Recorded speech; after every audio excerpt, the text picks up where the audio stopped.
Welcome back, everybody. This is Scream Sister, your podcast dedicated to spooky movies and spooky books. I am your host, Valerie. And I'm Veronica.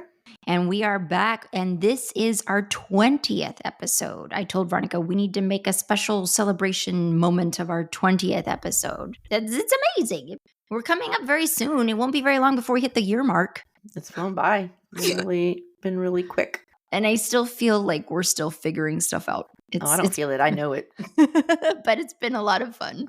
So anyway, I was talking to Veronica a little bit before we started the session here, but you've had a good week doing good stuff? What have I done this week? God, my mind just went totally blank now that you said it. What have I done? Did you end up teaching on Friday? Oh, yeah. How'd that go? I was going to text you about it, but then I didn't want to if it hadn't happened yet, I didn't want to drive you into your head about it. So I was like, it was Friday. So I was recently, I think I mentioned it on the last podcast, actually, that I got certified as a Shine Dance fitness instructor. And I had posted it on my Facebook page when it was official. Within the hour of me posting that, one of the supervisors at my department called me at home and said, "Oh, by the way, would you mind leading the staff in a kind of a team building exercise at the end of our meeting tomorrow, like the very next day?" And this was like after probably 6 p.m. the night before. Oh my gosh. So I was stressing, trying to, number one, find a song that was suitable for work. So like a clean version of a song, something that wasn't too long, wasn't too high intensity. So nothing with like burpees or squats or lunges or anything like that. I agonized over it, looking at different routines. I finally selected one, only to, when we went to the meeting, found out and got a look at the space that we had to work with. People basically just had the desks were lined up horizontally, like in rows. So people really only had the space between their desk and the desk behind the table behind them. So there was no room to move around. So the song that I had picked wasn't going to work. I needed a song that didn't have a lot of forward or lateral movement. So I switched it to a different song and it went well. And not everybody did it correctly, of course, but they were all laughing and smiling. So they had fun anyway. So. Which achieves the purpose. Yeah. So you had to change songs on the fly, right there in the moment? Yeah. Wild. Well, good for you. Thankfully, it was a song I knew really well. It was super easy. It only had 3 moves that kept repeating over and over. So that's good. This month, Veronica and I decided we would finally make good on the thing that we say at the beginning of every episode, which is that while we put a lot of focus on Latin American horror, Spanish language horror, we do like to branch out, and we have an appreciation for all languages of horror films, but we've never actually covered them. And so this month we've really tried to sort of we're just gonna watch some different stuff. We're not gonna focus so much on Spanish language. And so last episode we covered Train to Busan, a beautiful movie, amazing. This week we are doing 2017's The Ritual. The Ritual is directed by David Bruckner. Veronica, I didn't realize this until I was looking at some of the resources that we're going to have for you guys in show notes. David Bruckner also directed a film called The Night House. It came out in 2020. It stars Rebecca Hall and then maybe some other people, but Rebecca Hall, I think, might be the big name attached to that film. It's another horror mystery. I kind of had the film spoiled for me because I listened to the Ruined podcast. For anybody who's familiar with other horror podcasts out there, you've probably heard of Ruined. I really like that podcast a lot. And they talked about The Night House one episode. It's a really awesome film. I want to watch it. So anyway, I'm going off on a tangent. David Bruckner directed that. He directed this film. This is based off of I'm looking at the wrong sheet of paper. Sorry, you guys. It's based off of a novel of the same name written by Adam Neville. And it stars Rafe Spall, Rob James Collier, who our mother will know that name because he's in Downton Abbey. Mm-hmm. So our mother is a huge Downton Abbey. I knew he looked familiar because I watched because she made me watch. I think the first episode for sure, maybe episode 2, I don't remember. But so I knew he looked familiar from somewhere. So the minute I looked it up, I was like, that's it. Yeah, that's where I know him from. He's from Downton Abbey, and our mother was a hardcore Downton Abbey fan. She even held one time a Downton Abbey themed party, and we all had to come dressed for the occasion. Yes. And it stars Arshar Ali and Sam. I don't know. You would say his last name Troughton. I don't know. That's how I would say it. Yeah. Who I also know from I think it was early 1990s British TV series called Robin Hood that if not the first acting job, at least an early acting job for a very young Richard Armitage, which is when I Oh. became a Richard Armitage fan because he played the sheriff of Nottingham and I was actually rooting for him. Oh. Well, so do you know Rafe Spall? Because I didn't realize Rafe Spall's done a lot of stuff, dramatic and comedic. The first thing that I saw him in was Hot Fuzz. Did you ever see Hot Fuzz? Simon Pegg I don't or think Shaun of the so. Dead? You know Shaun Shaun of of the the Dead. Dead. I've seen Shaun of the Dead. He's apparently in Shaun of the Dead as well. I don't remember that, but I do remember him in Hot Fuzz. He plays one of the detectives. You have to see Hot Fuzz. It's so fun. It's the same people. Like it's Simon Pegg, Nick Frost, same people as Shaun of the Dead. Hmm. And it's so freaking funny. I love it. But he's in that. He's one of the detectives. And so when I realized that, I was like, oh, holy crap, he's great. Anyway, okay, so let me give you a blurb about this film and then we'll go into it. So, reuniting after the tragic death of their friend, 4 college pals set out to hike through the Scandinavian wilderness, but a wrong turn leads them into the mysterious forests of Norse legend, where an ancient evil exists and stalks them at every turn. As I think we talked about previous episode, this is kind of an into the woods style of horror film, which are some of my favorite because it just deals with a topic that I find genuinely scary. Ronnie, how do you do with these kinds of movies, where it's like woodland horror, I like to call it? I'm good with them. I mean, it's never a good idea. It never works out well. But I think really the only horror, like little niche horror that I don't particularly care for is like the torture porn horror, like with Saw, like that kind of stuff is not really my thing. But anything else, I'm like, oh, this is interesting. This is interesting. Yeah. So, okay, before I launch into anything, you tell me you just watched this last night. I watched The Ritual earlier this week, but you watched it fresh last night. So you've got the just last freshest night. take. So, and then just to preface this, I always go into every movie. I don't read about it. If I read anything, watch trailers. I do not watch trailers before. I wait until after I've seen it. So I will go into a movie like completely blind. I might read the tagline if it has one, but other than that, I have no clue what's going to happen. I really enjoyed it. I thought it had a really creepy, suspenseful vibe. I really like in horror movies, or any movie really, it doesn't have to be horror, where the setting or the place is as much a character as the actual human actors are. Yes. So I really liked the forest setting and how that set this really ominous, dark, creepy aesthetic to it. It had a few jump scares. It also had some little comedic moments. They weren't played for laughs. It was just organic in the conversation. It was just kind of the banter between these 4 old college buddies, but it was, little moments of like humor.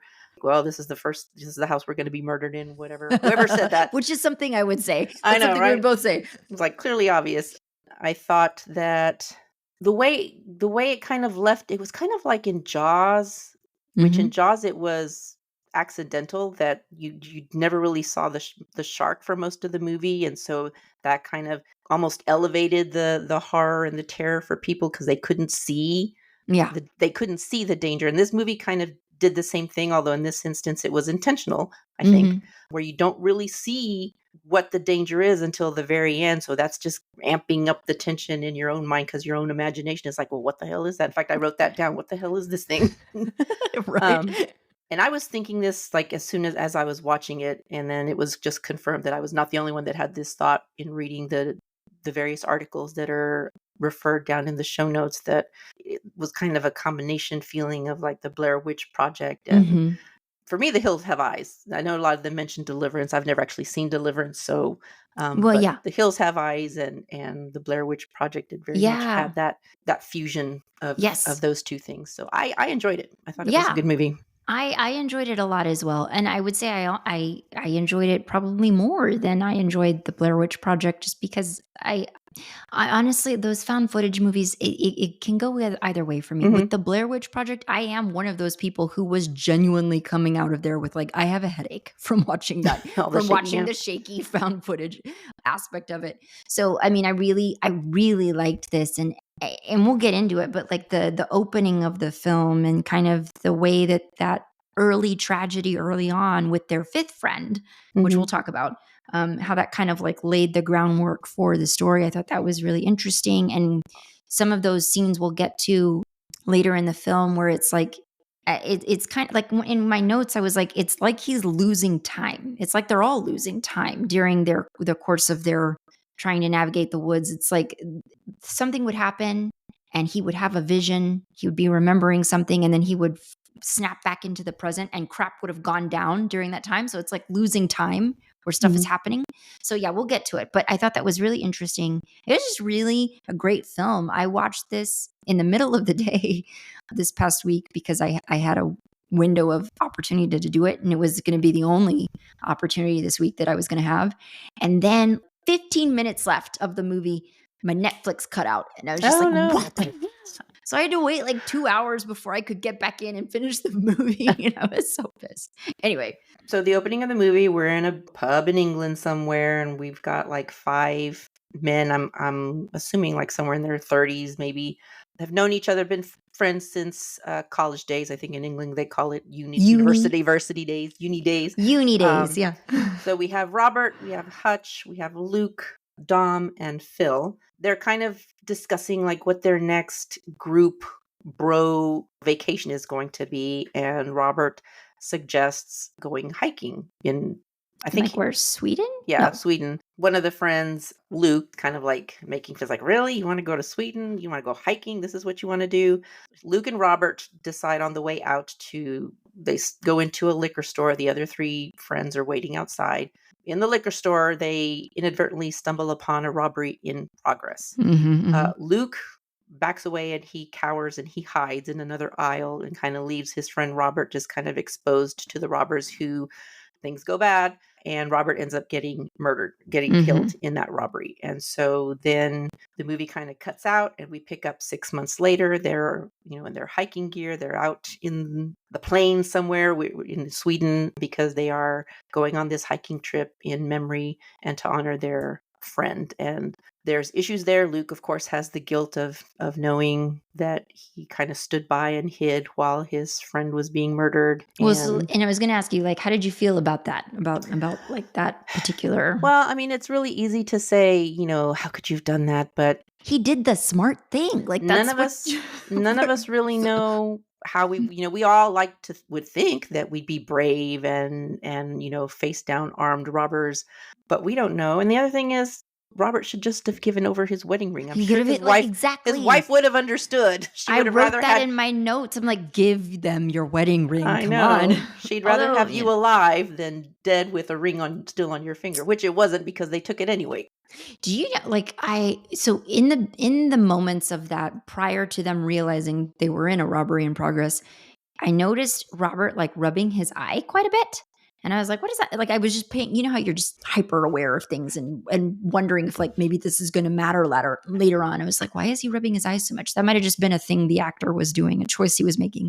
I know that Luke is kind of presented right off the bat as like, oh, what a coward of a friend. On the one hand, it's like, well, I mean, had you both hidden when you had the opportunity, maybe like I would feel like, can we really get mad at him? He did the thing to do in that situation when you're trying to survive. And although it could be argued that maybe the 2 of them together could have overpowered, because they had the element of surprise. Yeah, the robbers didn't know that they were there, but right. And yeah. I don't think in England it's as easy to get a gun. I don't know. I don't want to say as here in America where anybody can walk into Walmart and buy a gun. But yeah, so they're on this hiking trail. They've spent at least one night there because it opens with them all kind of crawling out of their tents and having their morning coffee, blah, blah, blah. And then they proceed on their hike. And Dom, who's probably the least athletic of the bunch. Well, I mean, apart from Hutch, none of them seem particularly outdoorsy. That's immediately made. But at least the other ones seem a little more fit. Yeah, Dom seems a little more like, maybe exercise isn't a huge priority for him. Not that he's overly out of shape. They all have dad bod. Like, he has dad bod. He just has the most dad bod. Right. Well, he trips or slips and he injures his knee, twists his knee. And so this necessitates Hutch, who's the guy with the plan. He's got the map, he's got the compass, and he says, okay, well, we can shorten our trip if we just cut through this forest. Which is always a bad idea. We can make it back to the lodge. So historically, the woods are a very dangerous place. So that's what they decide to do. And things kind of go south from there. It's beautiful countryside, so we get some shots of just beautiful regions. But yes, you're immediately like, these men are hampered by the fact that none of them seem particularly outdoorsy, except for maybe Hutch. And then right off the bat, they make the decision to go off trail because they're like, it'll be faster. And I'm like, nope. And especially not to cut through woods for freaking. If it had been open plain, okay, maybe, but heavily, and not even like sparse woods. It's like heavily forested thick woods. I saw in one of the interviews that we have linked for you guys, they were talking about the setup of these woods and the way that the trees are positioned, because these are very narrow, tall trees. And so who is that? Sorry, let me put my phone on silent. I'm putting it on silent now. The sounds of the forest. That's what we just heard. But so it's like these very narrow, tall trees all close together, and kind of just gives you the impression of a never-ending maze of woods, but also it just kind of gives you the impression of bars, like prison bars, like you're locked in there. So anyway, it's not very long before they come across that what appears to be a large deer. A carcass. Looked bigger than a deer. Looked like some kind of moose. Maybe a moose or something. But it's mounted very high in the branches and it's been gutted. And so you would think right off the bat, nope, gotta just backwards shimmy our way out of there. One of the things that is linked down in the show notes is that YouTube little 7-minute clip of two of the actors, one of whom is the actor that plays Hutch, and the interview was asking him, like, how would you guys fare if you'd been on this hiking trip? And he was like, kind of like that. Like the minute we'd seen that carcass hanging from a tree, I'd be like, oh, nope, I'm out. Because the thing is like, it's way too high. Way high up there. It got perched in some branches, and it's like, they're all like, well, maybe a bear did this. It's like, no bear would do that, could do that. And then, so they're making their way through these woods. It's not long before nightfall hits. With it comes rain. And so at a certain point, they stumble across the abandoned cabin. Which is another rule. Do not go in the abandoned cabin. My thing was like, and maybe this is because we are from Texas, my thing is like, assume at all times that you will be shot on sight if you, because we don't know. They don't know that there aren't people already living in that cabin, and they're just like, we're going to bust up in there in the middle of nighttime in the woods. So they get into the cabin and they send Phil, who was kind of my favorite character, but they send Phil upstairs to investigate. And he is, again, like the whole time I'm just like, you don't even have a weapon. You don't know if somebody's up there. Like you're just going up there with this flashlight willy-nilly. Couldn't be me. But he goes up there. He stumbles across a room that has, what do you call that? Is that like an effigy? That's what I would call it. Yeah. It's like an effigy in the center of this room made of sticks. Yeah, like sticks or wicker or natural things found in the woods. Natural elements. So he finds this effigy of... no head. It has no head. It's just like this weird creature with like antler-looking arms or something. And so he's just like... he calls all the people up there, all the other guys up there, and he's like, this is witchcraft. And I'm like, yeah. Yet another opportunity to yeet up out of there. Red flag number 2. We get our first sort of lapse of time where something goes, they go to sleep, and what's his face? Luke has his first vision, kind of like, I don't know if you can describe it better than I can. I can't find my words. Well, I don't know if it was a vision or because they all had dream. They all had nightmares that night, but Luke's is the only one that we actually see, and it's basically a flashback revisiting whatever the scene in the liquor store, the robbery, which he kind of flashes back to throughout the rest of the movie. It keeps kind of popping back up. It's his trauma. It's his guilt. His guilt. Yeah. His survivor's guilt is what it is. Right, yeah.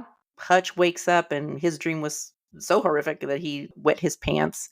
And we don't ever find out what that dream was, right? Yeah. Luke's is the only nightmare that we ever really see. Dom is cowering in a corner, eyes wide in terror and calling out his wife's name. And they can't find Phil at first. Luke goes upstairs and finds him like crouched naked in front of that effigy thing, like seemingly praying in front of this effigy, and he doesn't know how he got there. Which was creepy as hell. When he opened that door, I was like, And instead of like saying, okay, we're just going to backtrack the way we came, we're going to backing out of this forest, they make the decision.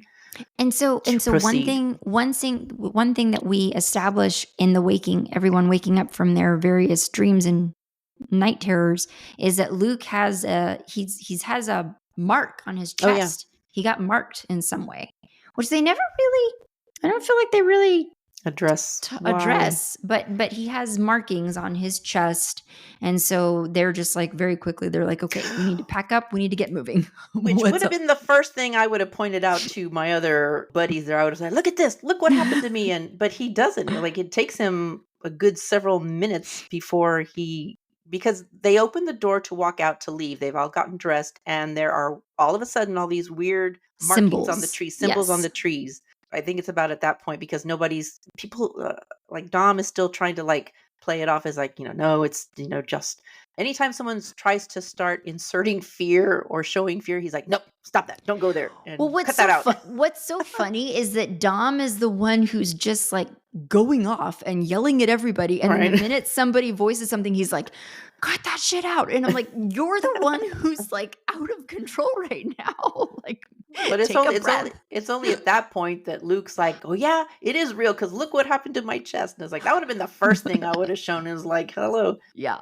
Yeah. So then, Hutch again, being like the most experienced one of them all. And this is like, we got to stay the course. We just need to like move forward and get through this as fast as we possibly can.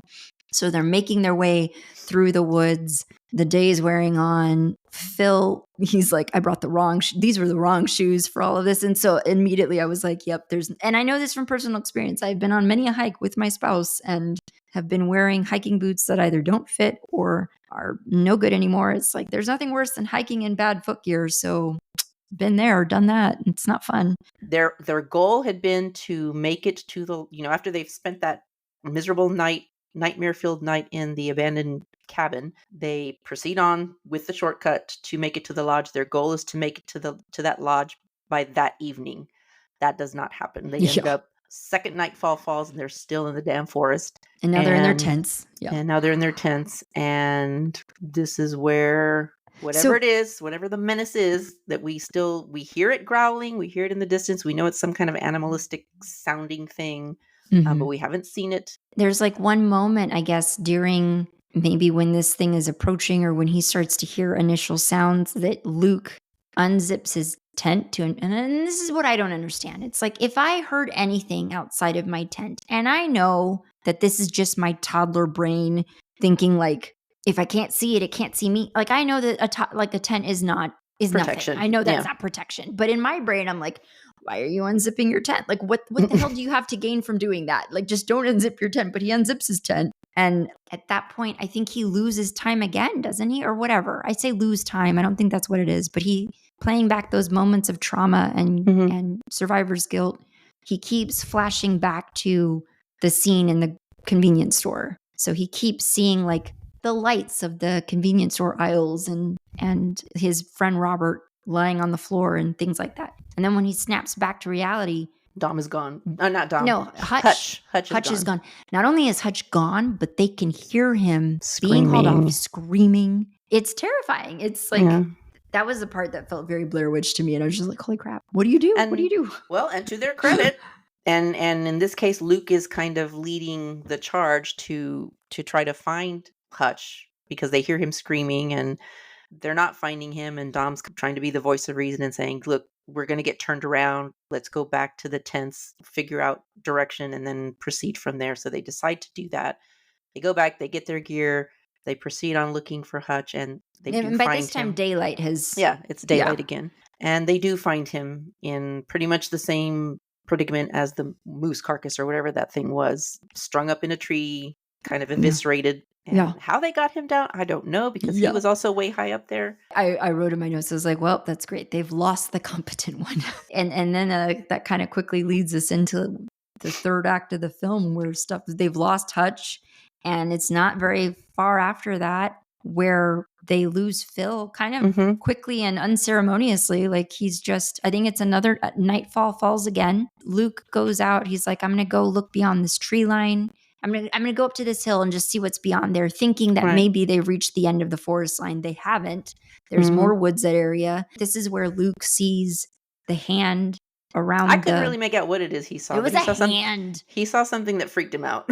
It was fingers coming around a tree trunk. Okay. And like freaking, like if I were to see that crap, I would run screaming in the other direction. So at that point, he gets confirmation. Yes, something is out there watching them and hunting them. And we haven't seen what it is. Did we need confirmation after finding Hutch strung up in a tree? True. Yes. But somehow he goes up, he sees that, he comes running back to his Dom and Phil. And by the time he gets to them, it's somehow nightfall again. So I guess it took a while for him to get there. And they've split up. Like he sees Phil searching in one direction and he sees Phil get snatched away by something. And then he finds Dom kind of cowering and hiding. They can still hear whatever it is because we haven't really got a good view of what it is. And they haven't either. They hear it. It's coming back. And by this point, Dom's knee is just really bad. And Luke is like, I'm not going to leave you, which is his kind of arc in this movie where he comes from the beginning where he hides from the danger and at the expense of the life of his friend. Now he's at this point where he's telling Dom, I'm not going to leave you behind, but we're going to have to run. So he's, half carrying him and they're running, the thing's coming. And there's this trail or lane that's kind of lit up. There's like gas lamps or kerosene lamps or things lighting the trail. And I'm thinking, is it really safe to go this way? It seems like you're being herded in this direction. Maybe that's just me, but yeah. But they go in that direction and they, what happens? They see like a small settlement, but immediately Luke gets conked on the head. And the next thing we know, he's waking up, chained up in like a dirt floor room, like a basement, in a cabin, something, or a cellar. Yeah. Like a cellar in another stick cabin. Dom is also there, chained up, and there's this. I don't know. Do they call them hillbillies in Sweden? I don't know what they call them. Woodsy people. And that's the thing that comes up in some of the sources we looked at. I guess maybe this is where the Deliverance comparisons come in.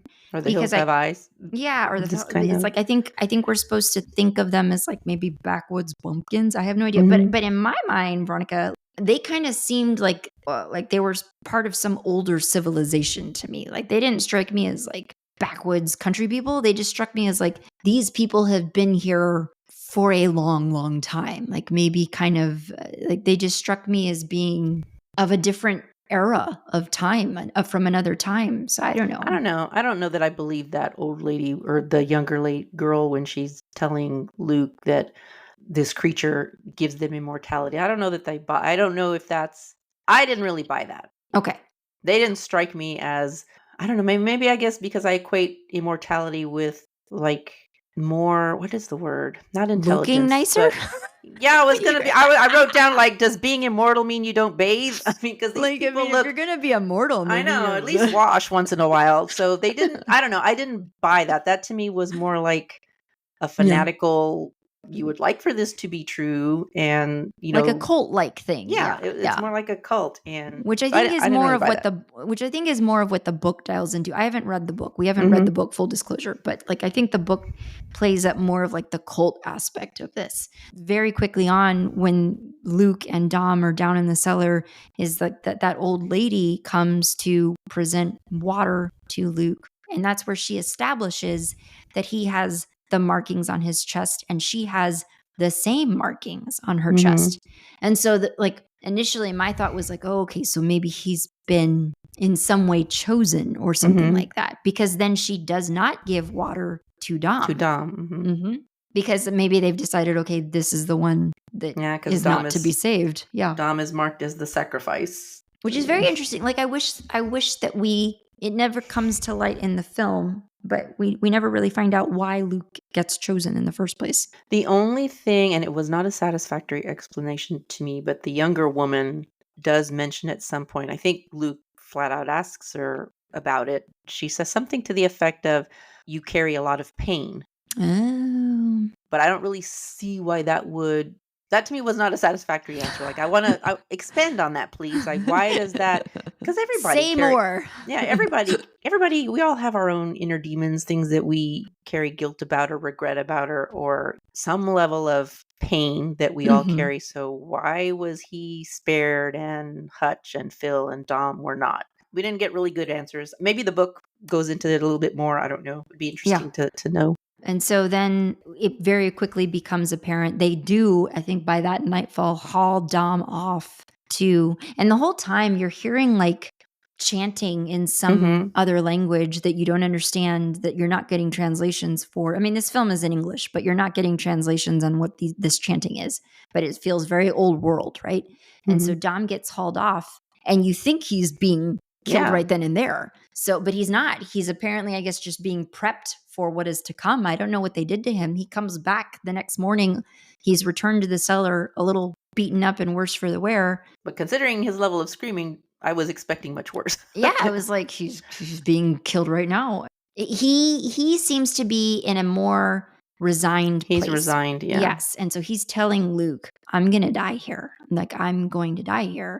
So you need to, then this was a very emotional, which I think based on what I looked at, the book plays up a lot more and touches on a lot more, that the trauma between all of these men, there's really just a lot of conversations amongst them about what it means to have a fulfilled life. And so there's a lot of regret and pain and things discussed amongst all of them, or certainly amongst Dom and Luke, perhaps. He's telling him, he's like, I need you to get out. I need you to escape and live and burn this place to the ground. Burn this place to the ground and tell my wife that I tried to get back to her. Yeah. Yes. So even though Dom throughout the film, at least in the wilderness part, had moments where I was like, dude, just dial it back. Just quit being so annoying. That part really just kind of hit me in the feels because, like you said, he's resigned. He knows, he's accepted that he's not going to get out of here alive. And so he's kind of giving Luke his final mission. It's like, you have to live. Burn this place to the ground and tell my wife. Oh, God. And this is what's so gut-wrenching about it.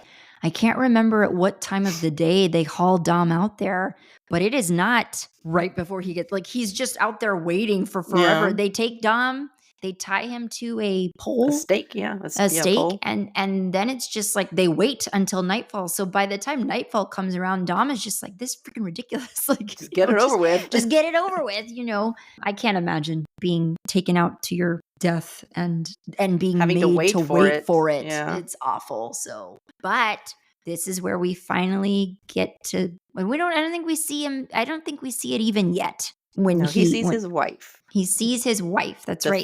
The thing comes to him in the guise of, like, he's thinking he's seeing his wife, Gail, come to him. Yes. And she seems to lovingly place her hands on the side of his head. And then it's not his wife anymore. And then it's not his wife. It is the creature. It is so I looked up the pronunciation of this. This is a, hold on. Where is it?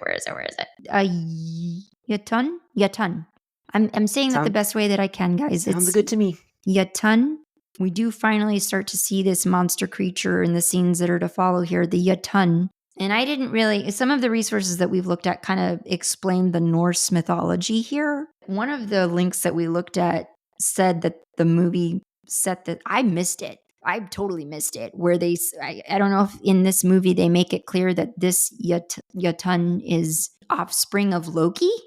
Yeah, they do say that. They do say that? See, I missed bastard. That. So can you walk us through that? Because I totally missed that. That they're the oldest beings, which I guess if they're the bastard offspring of Loki, then maybe the second oldest being, because that would mean Loki came first. But anyway, super old beings that the bastard children of Loki, they worship it in exchange for this so-called immortality, which I am calling BS on. This Depression-era immortality. Yeah. But the depiction of the, how do you say it? Yotun? Yatun? Is kind of its own creation of the visual effects people, because I think in Norse mythology, they're just more like giants. Like like ogres, maybe? Yeah, like the pictures that I saw looked like just big humans. Okay. Human looking things. So this creature, in my mind, I was thinking it looks like several different creatures, including a person, like went through a Star Trek teleporter and then got It- reassembled all mismatched together on the other end because It it's was freaking bizarre. cool, Veronica. I It's thought it was so bizarre. cool. It's bizarre looking. It was so cool. I want to fashion something like this in my front yard for Halloween, except I would freak out my entire neighborhood. It'd be like, she is a Satan worshiper. Keep our children away from her. So yes, Dom gets taken by this creature, implanted on a branch in a high tree. Impaled, yes, not implanted, impaled. I can't remember if it was while this was going on, but at some point, so Luke breaks free. He breaks his thumb to break free, which is just like, oh God, I couldn't do it. He's got his hands tied behind his back with a rope, and so he's been trying for forever to get free, and he can't. And he realizes the only way he's going to be able to get out of the rope is if he breaks his thumb. Mm-hmm. And so he has to do it, and it was really, I don't know if I could do it, but he does it, and he gets free, and then he wanders upstairs because I think the chanting's going on. Mm-hmm. It's coming from up there, I think.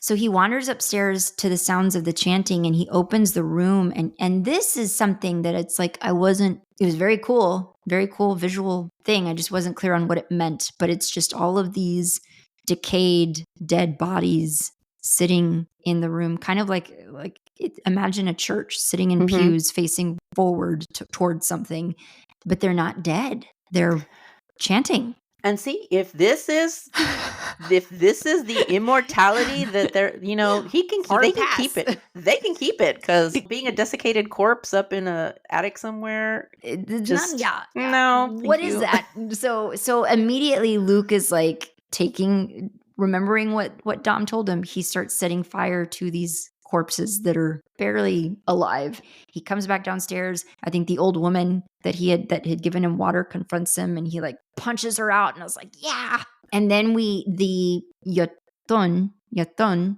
approaches the door. All you see is like the four legs of this moose-like creature. So it's like this giant moose-like body with the upper torso. There's no head, but the head is the torso of a man that you see like the hands come in and wherever the eyes are on this thing, you see it. That was a really cool shot, and they include that still in that article of the Yotun holding up the young woman, the woman, yeah, backlit against the burning, which is the clearest shot you kind of get of this creature. And so again, it freaking amazing. I go nuts over monster creatures in horror films. And, I've talked about like directors that I think do monster creatures really well. And I don't know who the people are responsible for this monster creature. We should look that up, but they did a really good job. I can't remember what happens after this. Well, Luke runs and the thing is chasing him and it catches him a couple of times and for whatever reason doesn't immediately kill him, which I don't really know why he didn't just kill him right away the way he seemed to kill everybody else. But Luke is able to, I think, stabs him with something. Well, he shoots him at one point and that doesn't work. Which I thought was really stupid. I'm like, dude, do you honestly think your little gunshot is going to take down this gigantic beast? Yeah.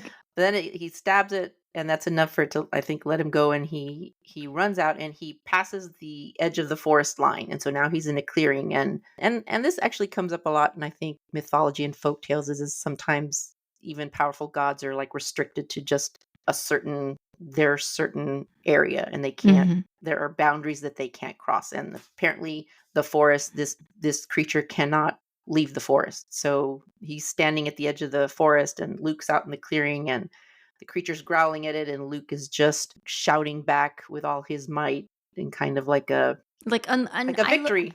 Well, and I also took it as like sounding off all of his trauma, all of his he's expelling the fear, the terror, the guilt, the shame. He's lost every single one of his friends now. Every single one of them, they're all gone. And so, I wasn't clear. I assumed that the Yatun killed that woman.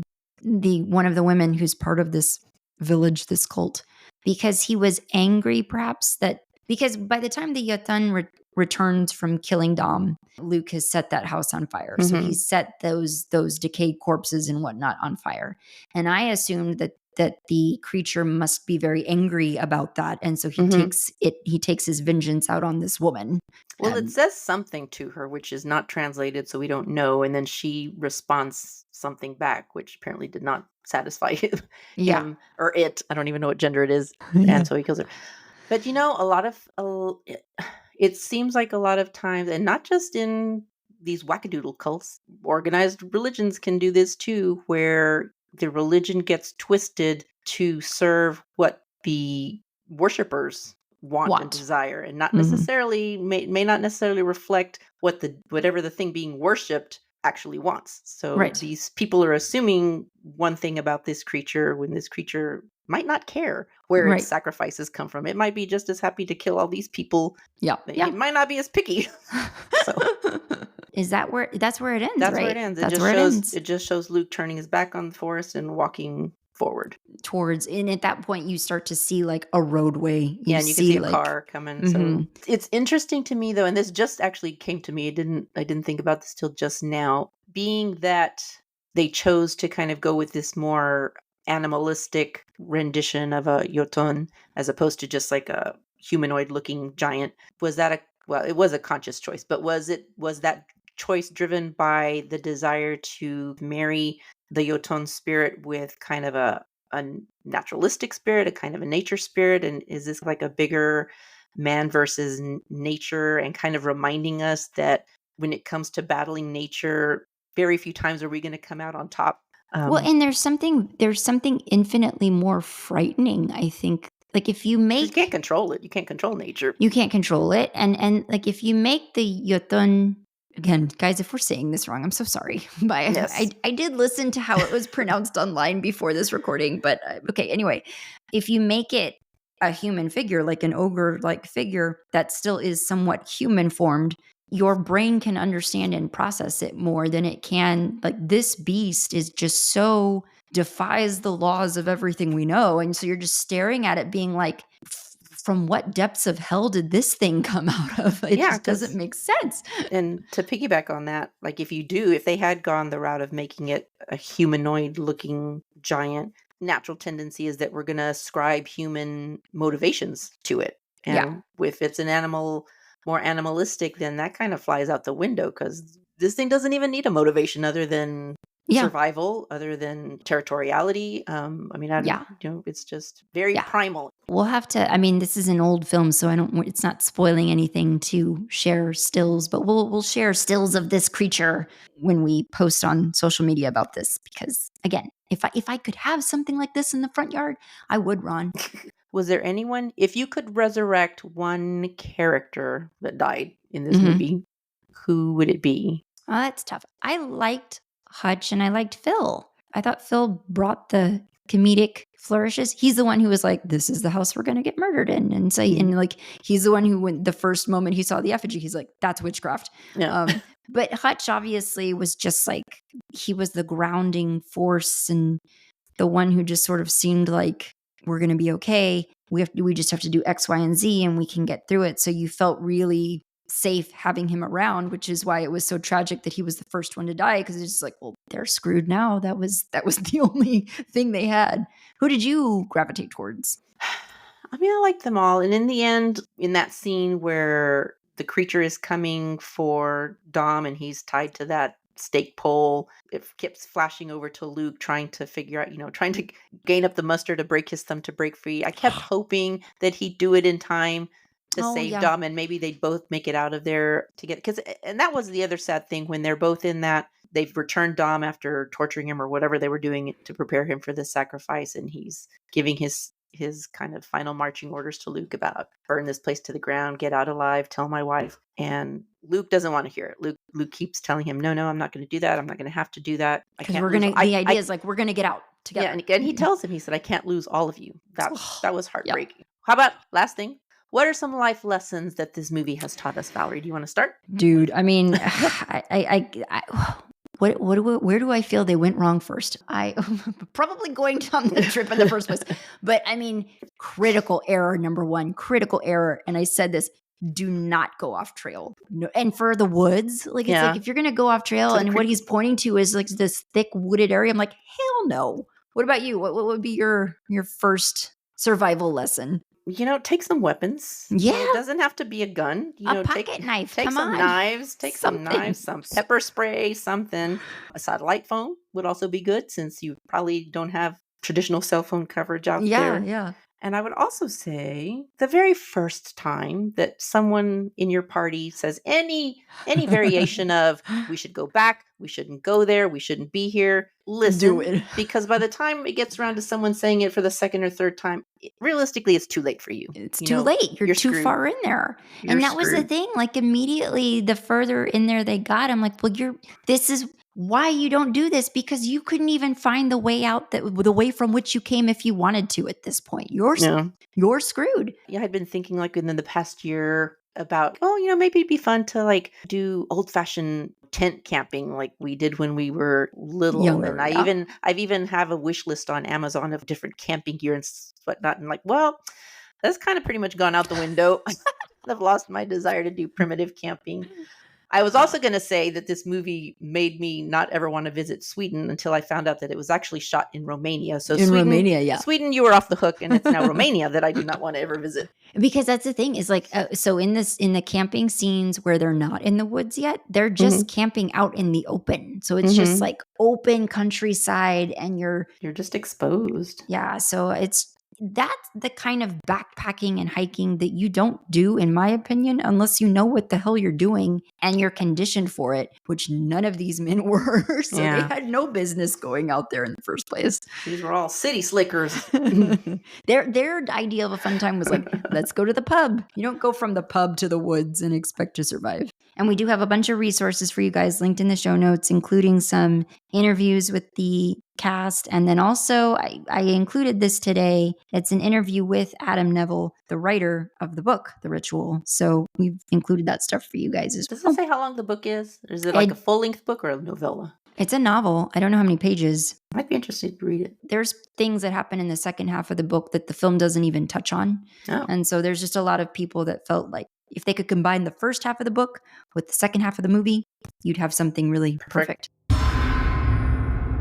My youngest son has been a huge Godzilla fan since he was... All his life. Itty bitty. And he knows all the different eras of Godzilla and even the old movies where it's clearly just a man in a big rubber suit stomping around. So yeah, that's the most recent movie that I've seen. Is he ever going to... So what he needs to start doing now is writing his own Godzilla stories and maybe even start filming his own... He's a future filmmaker. He can start filming his own Godzilla stories, just like... M. Night Shyamalan. Yeah, and that can be his start.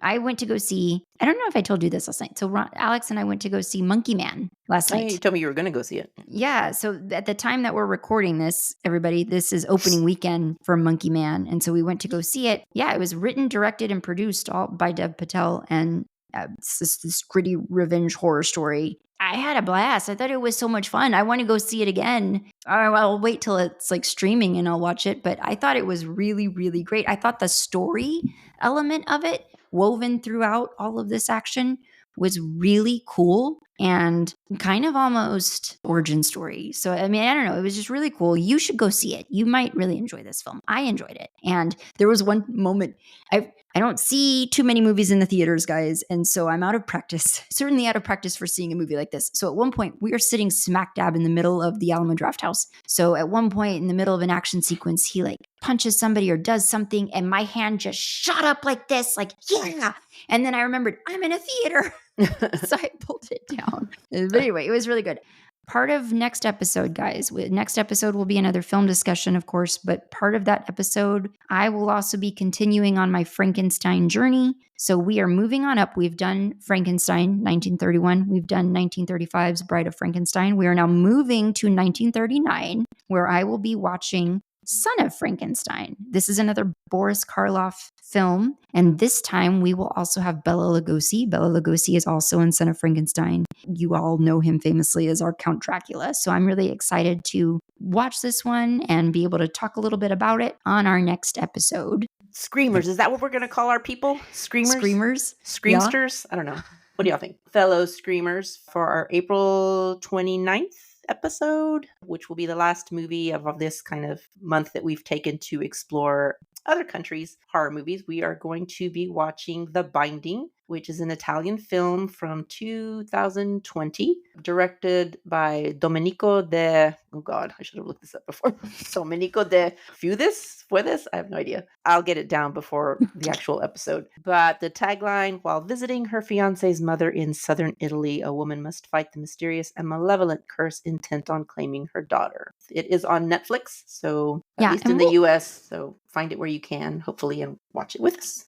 And we'll do this again, guys. We had a lot of fun branching out this month and watching other films outside of Latin American horror. So we will for sure do this again. It'll be something where it's like we'll devote another month to covering films like this. On that note, if you have suggestions for films from your country, or, films that we can cover in the branch out months, let us know, because we'd love to do that. The only other thing I wanted to make sure that you know about, again, just going to keep reminding you every chance we get, our book club pick currently is The Daughter of Doctor Moreau by Silvia Moreno-Garcia.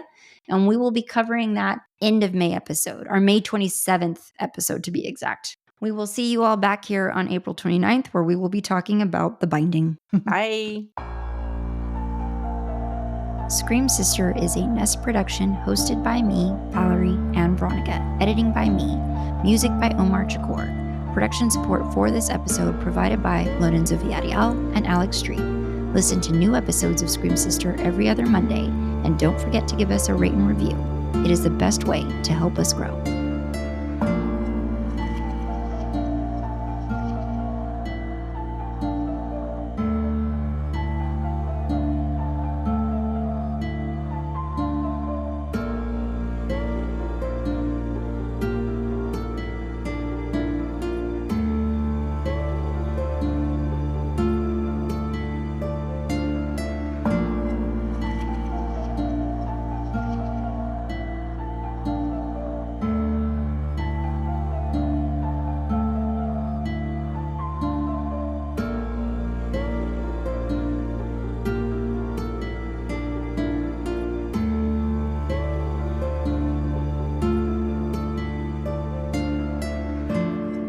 Hey everyone, it's Valerie. Thank you so much for listening to Scream Sister. I wanted to take a few minutes to let you know that I wrote a book. Soil of the Gone is my first published story, and it is available now over on Barnes & Noble, bookshop.org, and on Amazon. It is a ghost story passed down through generations of my own family, and it has now been reimagined as a brand new tale that debuted in October of last year, but is now available for you to get in a multitude of places. So a little bit about it. Martha has her family and a life she's very secure in, but traumatic dreams that she can't explain start happening. And soon after a day of work in a family cemetery, a supernatural terror is unleashed on her and the ones that she loves that will go far beyond anything they could possibly imagine and change their lives forever. Please pick up your copy. Like I said, Barnes & Noble, Bookshop, or Amazon. Ebook available over on Amazon. And thank you so much. Bye.